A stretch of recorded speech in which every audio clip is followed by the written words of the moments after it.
नमस्कार साथियों, आप जुड़ चुके यान टीवी के साथ। मैं दीपक। आज हम बात करेंगे दिल्ली के लाल केजरीवाल। केजरीवाल जी तिहाड़ जेल से बाहर आ चुके हैं 1 जून तक के लिए। तो आज हम जनता से जानेंगे उनके क्या विचार है केजरीवाल को लेकर। तो आप बताइए कि केजरीवाल जी बाहर आ चुके तो चुनावी असर क्या पड़ेगा? देखिए, बाकी पार्टीज तो डरेंगी ही, क्योंकि केजरीवाल जी बाहर आ गए हैं।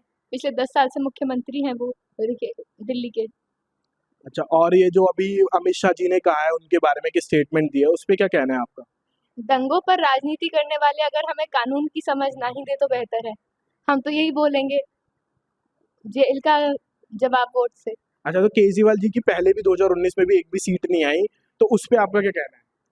देखिए, एक ना एक बार हार सबकी होती है। जो गिर के उठे उसी को ही माना जाता है। चलो ठीक है, थैंक यू। आप बताइए कि जैसे कि दिल्ली की जनता है, उनको पानी फ्री है, बस फ्री है, और जैसे कि उन्हें बहुत सारी सुविधाएं मिल रही है, तो आप किसको वोट देना चाहेंगे? केजरीवाल जी को ही, क्यों? क्योंकि दिल्ली के लिए उन्होंने बहुत कुछ किया है। देखा जाए तो दिल्ली के सीएम है अरविंद केजरीवाल जी। बस फ्री किया उन्होंने, पानी का बिल फ्री किया है, मतलब बहुत कुछ काम किया है उन्होंने देश के लिए, मतलब दिल्ली के लिए देखा जाए तो आपका वोट केजरीवाल को ही जाएगा? जी, जेल का जवाब वोट से। अच्छा, जेल का जवाब वोट से। और जैसे कि 2019 में उनकी एक भी सीट नहीं आई, उस पर क्या कहना है आपका? ये पॉलिटिक्स है ये। अब ऐसा तो नहीं है कि हमेशा हम पीक पर ही चढ़े, एक ना एक दिन तो गिरेंगे। लेकिन अब जब गिरेंगे तो उठेंगे भी तो सही। ऐसा तो नहीं है अगर गिर गए तो वहीं पे हार मान ली, उठ के चुनाव लड़ना भी तो है। थैंक यू रितु, आपसे बने रहेंगे। स्नेहिल जी, आपसे ये जानना है कि जैसे उनकी बीवी प्रचार कर रही थी सुनीता जी, अब केजरीवाल खुद कर रहे हैं, तो उस पर क्या असर पड़ेगा? जनता उन्हें वोट देगी या नहीं देगी? जैसा दिल्ली की जनता के लिए जितना केजरीवाल ने काम किया, अगर वो बाहर नहीं भी आते, जिस हिसाब से उनके चुनावी प्रचार और रैलियां निकल रही थी, फिर भी मुझे लगता है कि केजरीवाल कहीं ना कहीं बहुत एक बड़ा नाम है दिल्ली के लिए और उन्होंने बहुत काम किया है, तो वोट तो उनको मिलते ही। और अभी चुनाव होने बाकी हैं दिल्ली में, तो देखा जाएगा क्या होता है। और आप किसको वोट देंगे? मैं तो केजरीवाल को वोट दूंगी। केजरीवाल ही क्यों? उन्होंने बहुत काम किया है, महिलाओं के लिए इतनी सारी सुविधाएं लेकर के आए हैं। दूसरी बात, बिजली बिजली फ्री है आपका, पानी का बिल फ्री है, अच्छी हेल्थ मतलब एक हेल्थ केयर के लिए अच्छा डिपार्टमेंट उन्होंने बताया, मोहल्ला। जैसा मोहल्ला क्लिनिक में, जैसा आप कभी मोहल्ला क्लिनिक, आपने जैसे मोहल्ला क्लिनिक का नाम लिया, आपने कभी विजिट किया वहां पर? कभी इलाज कराने की कोशिश की?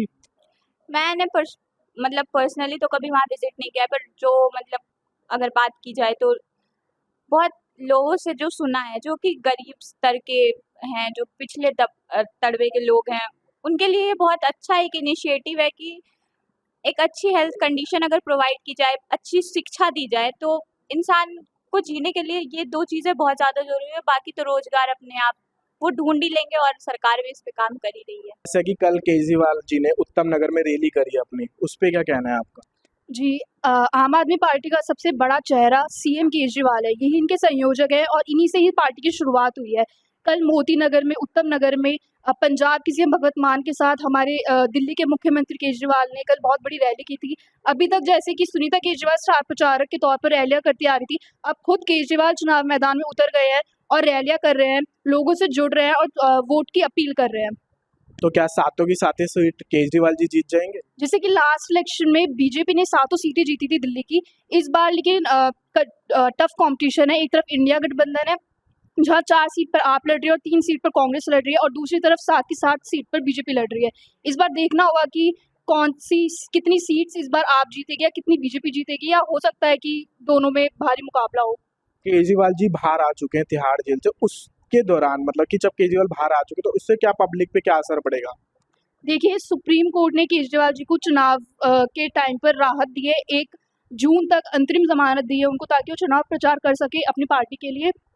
इस पर लोगों का ये कहना है, एक तरफ लोग कहते हैं कि केजरीवाल पर बस आरोप है, ऐसा कुछ सिद्ध नहीं हुआ है, और दूसरी तरफ कि केजरीवाल पर आपका नीति में इतना बड़ा शराब घोटाला करने का आरोप है। यहाँ तक कि ईडी ने जल बोर्ड के को लेकर भी एक सम्मन उन्हें भेजा है, और अभी हाल फिलहाल में एलजी ने भी एनआईए जांच की मांग की है कि इन पर आरोप है कि इन्होंने आतंकी संगठन से पैसे लिए हैं।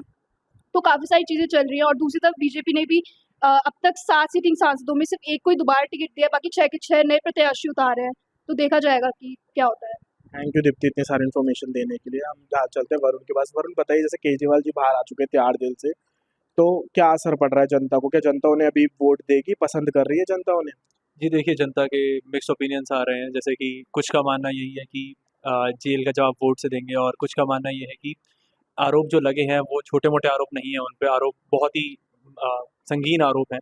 जैसे कि ईडी ने जो समन भेजा, तो छोटी चीज़ें नहीं है। तो जनता का बहुत ही मिक्स ओपिनियन है।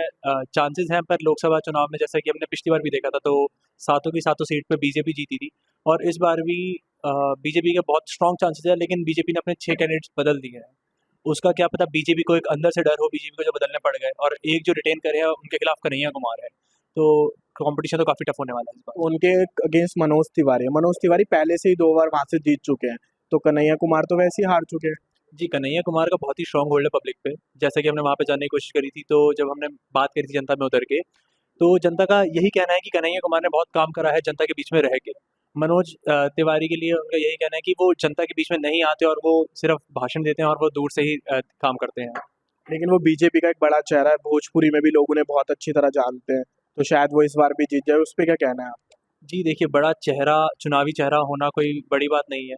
बट अगर जब तक आप काम ना करें तो जनता की नज़रों में नहीं आते। जैसे कि अगर अभी देखें तो केजरीवाल जी जो हैं, आप अगर आपकी सरकार को देखें, तो आपसे बीजेपी और कांग्रेस दोनों का मनोमटाव इसलिए है क्योंकि आप बहुत ही जल्दी ग्रो करी है।